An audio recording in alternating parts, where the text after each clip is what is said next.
আসসালামু আলাইকুম প্রিয় দর্শক, অন্য মঞ্চের আলাপচারিতায় আপনাদের সকলকে আমন্ত্রণ জানাচ্ছি।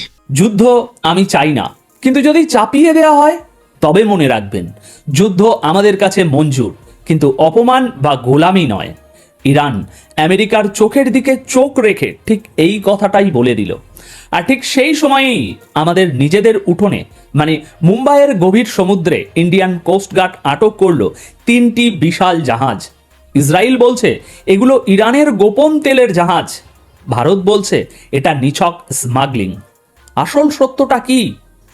দেখুন, বিশ্ব রাজনীতিতে এখন যা চলছে তা কোনো সাধারণ ঘটনা নয়, কিন্তু সবথেকে বড় ধামাকাটা হয়েছে আমাদের ঘরের কাছে, মুম্বাই থেকে 100 নটিক্যাল মাইল দূরে। অনেকে ভাবছেন ইরান হয়তো কোণঠাসা, অনেকে ভাবছেন ভারত হয়তো আমেরিকার চাপে ইরানের সাথে শত্রুতা করছে, কিন্তু বিশ্বাস করুন, যা দেখছেন তা ওই হিমশৈলের চূড়া মাত্র। আজ তারিখ 9ই ফেব্রুয়ারি 2026, বেলা 3টেই এই খবর পড়ছি। আজকের প্রথম এবং সবথেকে বিস্ফোরক খবর, ইরান একটি রেড লাইন টেনে দিয়েছে। তেহরান পরিষ্কার জানিয়ে দিয়েছে আমেরিকা তাদের নৌবাহিনী দিয়ে ভয় দেখানোর চেষ্টা যেন না করে। সোজা সাপটা কথা, চাপ দিলে নিউক্লিয়ার প্রোগ্রাম বন্ধ হবে না, বরং আরো গতি পাবে। দ্বিতীয় এবং রহস্যময় ঘটনা, আমাদের মুম্বাইয়ের উপকূলে ইন্ডিয়ান কোস্টগার্ড 3টি সন্দেহভাজন জাহাজ আটক করেছে। সোশ্যাল মিডিয়ায় ইসরায়েলি লবি দাবি করছে এগুলো ইরানের তেলের জাহাজ, আর ভারত আমেরিকার চাপে এগুলো ধরেছে। কিন্তু ভারত সরকার কি বলছে? এটা কি সত্যি জিওপলিটিক্যাল শিফট, নাকি সাধারণ চোরা কারবারিদের ধরা? এই রহস্যের জট আমরা খুলব। তো চলুন মূল আলোচনায় প্রবেশ করা যাক। শুরু করা যাক তেহরান থেকে। গতকাল 8ই ফেব্রুয়ারি তেহরানে দাঁড়িয়ে ইরানের পররাষ্ট্রমন্ত্রী আব্বাস আরাকাচি এমন একটি বয়ান দিলেন যা ওয়াশিংটন ডিসি পর্যন্ত কাঁপন ধরিয়ে দেওয়ার জন্য যথেষ্ট। তিনি কি বললেন? তিনি বললেন ইরান পরমাণু সমৃদ্ধকরণ ছাড়বে না, যদি যুদ্ধ চাপিয়ে দেওয়া হয় তবে তাই সই, কিন্তু কোনো বাইরের শক্তির চাপে আমরা আমাদের সিদ্ধান্ত বদলাবো না। এখানে বিশ্লেষণটা বুঝুন। সাধারণত কূটনৈতিকরা বা পলিটিশিয়ানরা খুব মেপে মেপে কথা বলেন। তারা বলেন আমরা পরিস্থিতি পর্যবেক্ষণ করছি বা আমরা আলোচনার পথ খোলা রেখেছি, কিন্তু আরাকাচি সাহেব সরাসরি যুদ্ধের কথা বলছেন গতকাল। তিনি বলছেন এই নিউক্লিয়ার প্রোগ্রাম আমরা রক্ত আর ঘাম দিয়ে তৈরি করেছি। এটা কোনো শখের প্রজেক্ট নয় যে আমেরিকা চোখ রাগালো আর আমরা বন্ধ করে দিলাম। দেখুন, গত কয়েক সপ্তাহ ধরে আমেরিকা লোহিত সাগর এবং পারস্য উপসাগরে তাদের নৌবাহিনীর উপস্থিতি ক্রমাগত বাড়িয়েছে। একের পর এক এয়ারক্রাফট ক্যারিয়ার এনে হাজির করেছে। উদ্দেশ্য কি? ইরানকে ভয় দেখানো, ইরানকে বোঝানো যে দেখো আমাদের শক্তি কত বেশি। কিন্তু ইরানের এই স্টেটমেন্ট প্রমাণ করছে যে আমেরিকার এই গানবোট ডিপ্লোম্যাসি বা ভয় দেখানোর নীতি এখন আর কাজ করছে না। ইরান বলছে তোমরা তোমাদের জাহাজ এনে সাগরে ভাসিয়ে রাখতে পারো, কিন্তু আমাদের পলিসি ঠিক হবে তেহরানে বসে, পেন্টাগনের ভয়ে নয়। আরাকাচি সাহেব একটা খুব ইন্টারেস্টিং কথা বলেছেন। তিনি বলেছেন আমরা আমাদের স্বাধীনতা এবং ইজ্জতের সুরক্ষা করতে জানি। দর্শক, জিওপলিটিক্সে ইজ্জত বা অনার শব্দটা যখন ইরান ব্যবহার করে তখন এর ওজন অনেক বেশি হয়। এর মানে হলো তারা অর্থনৈতিক অবরোধ বা স্যাংশন সহ্য করবে, তেল বিক্রি করতে না পারার কষ্ট সহ্য করবে, কিন্তু তারা নতজানু হবে না আমেরিকার সামনে। এখন প্রশ্ন হলো ইরান হঠাৎ অ্যাগ্রেসিভ কেন? কারণ ইরান জানে আমেরিকার হাতে এখন অপশন খুব কম। আমেরিকার সামনে নির্বাচন, ট্রাম্প প্রশাসন ইউক্রেন আর গাজা নিয়ে এমনিতেই ফেঁসে আছে। এই মুহূর্তে নতুন করে ইরানের সাথে সরাসরি যুদ্ধ শুরু করা আমেরিকার জন্য আত্মঘাতী হতে পারে, আর এই সুযোগটাই ইরান নিচ্ছে। তারা ম্যাডম্যান থিওরি অ্যাপ্লাই করছে, অর্থাৎ আমি পাগল, আমাকে ঘাঁটিও না বেশি। তবে ইরান এটাও পরিষ্কার করে দিয়েছে যে তারা ডিপ্লোম্যাসি বা কূটনীতিকে প্রাধান্য দেয়, কিন্তু সেই কূটনীতি হতে হবে সমানে সমানে। তুমি আমার মাথায় বন্দুক ঠেকিয়ে কথা বলবে আর আমি তোমার কথায় সায় দেব, এই দিন শেষ। দেখুন, এই সেগমেন্টের বটম লাইন হলো ইরান একটি রেড লাইন টেনে দিয়েছে। এখন বল আমেরিকার কোর্টে। আমেরিকা কি এই চ্যালেঞ্জ গ্রহণ করে সংঘাতের দিকে যাবে, নাকি ইরানের এই অনর অবস্থান দেখে তারা বুঝে যাবে যে জোর করে ইরানকে থামানো যাবে না? দেখুন, ইতিহাস বলছে আমেরিকা যখনই মধ্যপ্রাচ্যে জোর খাটাতে গেছে, ফলাফল খুব একটা ভালো হয়নি। এবার আসি দ্বিতীয় খবরে। এটা আমাদের জন্য, মানে ভারতের জন্য সব থেকে ইন্টারেস্টিং পার্ট। সিনটা কল্পনা করুন, মুম্বাইয়ের উপকূল, আরব সাগরের উত্তাল ঢেউ, সেখান থেকে 100 নটিক্যাল মাইল দূরে ইন্ডিয়ান কোস্টগার্ডের জাহাজ ঝড়ের গতিতে ধেয়ে যাচ্ছে। টার্গেট 3টি সন্দেহভাজন জাহাজ। জাহাজগুলোর নাম আল জাফজিয়া, এস ফল্টস্টার, স্টেলার রুবি। ইন্ডিয়ান কোস্টগার্ড এই জাহাজগুলোকে আটক করে। কেন? সরকারি ভাষ্য অনুযায়ী এরা মাঝ সমুদ্রে অবৈধভাবে তেল বা জ্বালানি ট্রান্সফার করছিল, যাকে শিপিংয়ের ভাষায় বলা হয় শিপ টু শিপ ট্রান্সফার। কিন্তু গল্পটা এখানেই শেষ নয়। গল্পটা শুরু হলো সোশ্যাল মিডিয়ায়, বিশেষ করে এক্স হ্যান্ডেলে। সেখানে বেশ কিছু প্রভাবশালী ইসরায়েলপন্থী অ্যাকাউন্ট দাবি করতে শুরু করলো ভারত বিরাট কাজ করে ফেলেছে, বিরাট কাজ করছে ভারত, ভারত ইরানের তেলের জাহাজ ধরেছে, ভারত আমেরিকার স্যাংশন কার্যকর করছে। তাদের দাবি এই জাহাজগুলো ইরানের ডার্ক ফ্লিট বা ঘোস্ট ফ্লিটের অংশ, যারা লুকিয়ে লুকিয়ে ইরানের তেল রাশিয়া বা চীনে পাচার করে। আর ভারত নাকি আমেরিকার সাথে ট্রেড ডিল রক্ষার জন্য এই অ্যাকশন নিয়েছে। সিরিয়াসলি বলুন তো, ঘটনা কি তাই? আসুন একটু গভীরে যাই। মিডিয়া আপনাকে হেডলাইন দেখাচ্ছে, কিন্তু ভেতরের টেকনিক্যাল ব্যাপারটা বোঝা দরকার আমাদের।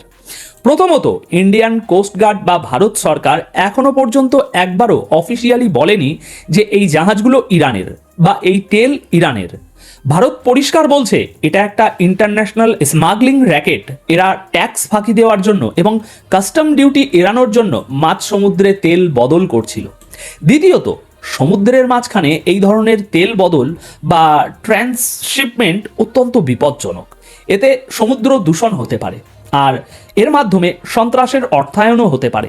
তাই আইন শৃঙ্খলা রক্ষা বা ল এনফোর্সমেন্ট অপারেশন হিসাবে এটাকে দেখা হচ্ছে। কিন্তু এখানে একটা সূক্ষ্ম কূটনৈতিক চাল আছে। ভারত খুব চালাক।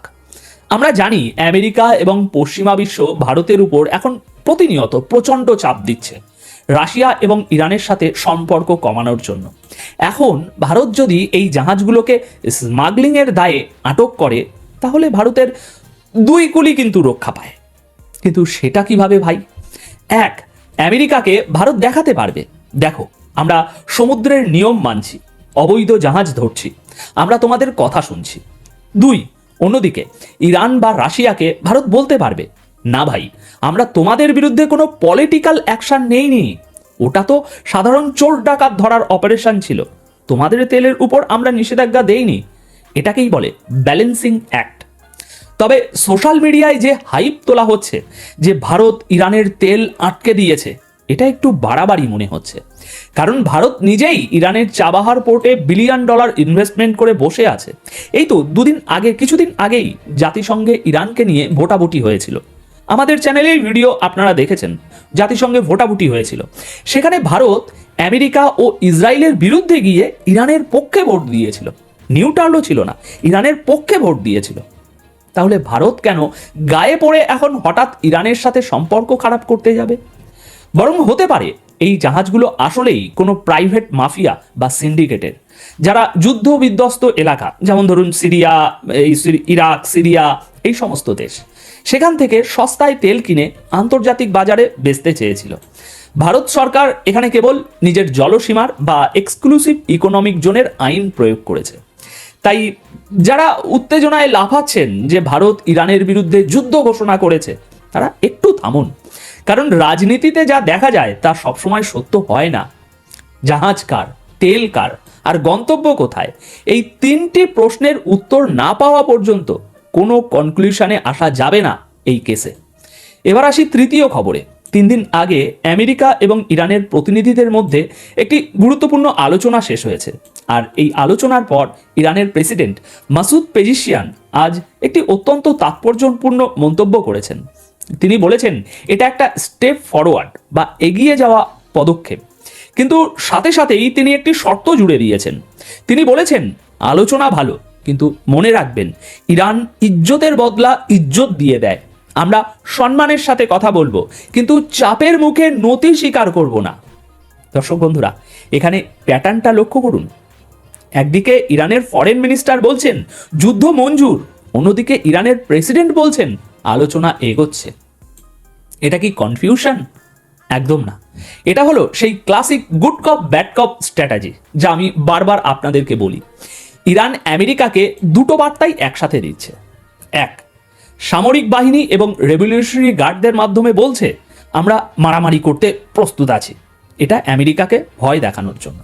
দুই, প্রেসিডেন্টের মাধ্যমে বলছে তবে তোমরা যদি স্যাংশন তোলো আমরা কথা বলতে রাজি, এটা ডিপ্লোম্যাটিক পথ খোলা রাখার জন্য। প্রেসিডেন্ট পেজিশিয়ান পরিষ্কার করেছেন যে নিউক্লিয়ার ইস্যুতে ইরান এনপিটি বা আন্তর্জাতিক আইন মেনে চলবে, কিন্তু সেটা তাদের অধিকারের ভিত্তিতে হতে হবে। আমেরিকা চাইলেই বলতে পারে না কাল থেকে তোমরা ল্যাবরেটরি বন্ধ করে দাও। দেখুন, এখানে সব থেকে বড় সমস্যা হলো অবিশ্বাসের জায়গা। আমেরিকা ইরানকে বিশ্বাস করে না, আর ইরানও আমেরিকাকে বিশ্বাস করে না। টেবিলের ওপর হয়তো দুজন হাত মেলাচ্ছে, কিন্তু টেবিলের নিচে হয়তো দুজনই পিস্তল লোড করে রেখেছে। তাই ওমানের ওই মিটিংকে এখনই কোনো শান্তি চুক্তি ভাবার কোনো কারণ নেই। এটা কেবল একটা সাময়িক বিরতি বা টেকনিক্যাল পজ হতে পারে। আসল খেলাটা শুরু হবে যখন এই আলোচনার বিস্তারিত শর্তগুলো সামনে আসবে। তো দর্শক, এই তিনটি ঘটনাকে যদি আমরা এক সুতোয় গাঁথি, তাহলে কি ছবিটা ফুটে উঠছে? ইরান একদিকে আমেরিকাকে যুদ্ধের চ্যালেঞ্জ দিচ্ছে, অন্যদিকে ওমানে বসে কফি খাচ্ছে। এই পুরো চিত্রনাট্যটা সাজানো হয়েছে একটা বড় বার্গেনিং চিপ তৈরি করার জন্য। ইরান তার নিউক্লিয়ার প্রোগ্রাম ব্যবহার করে আমেরিকার কাছ থেকে বড় কোনো সুবিধা আদায় করতে চাইছে, আর আমেরিকা চেষ্টা করছে শক্তি প্রদর্শন করে এবং আলোচনার মিশ্রণে ইরানকে বশে রাখতে। মনে রাখবেন, আন্তর্জাতিক রাজনীতিতে কোনো স্থায়ী বন্ধু বা শত্রু বলে কিচ্ছু হয় না, আর হয় যেটা সেটা হয় স্থায়ী স্বার্থ। ভিডিওটি যদি আপনাদের পছন্দ হয়ে থাকে এবং গতানুগতিক খবরের বাইরে কিছু নতুন অ্যাঙ্গেল পেয়ে থাকেন, তাহলে অবশ্যই একটি লাইক করবেন, আর আপনার সেই বন্ধুদের সাথে শেয়ার করুন যারা জিও পলিটিক্স জানতে ভালোবাসে। দেখা হচ্ছে পরের ভিডিওতে আরো বড় কোনো ধামাকা নিয়ে। ততক্ষণ পর্যন্ত চোখ রাখুন আমাদের চ্যানেলে। ধন্যবাদ আপনাদের সকলকে।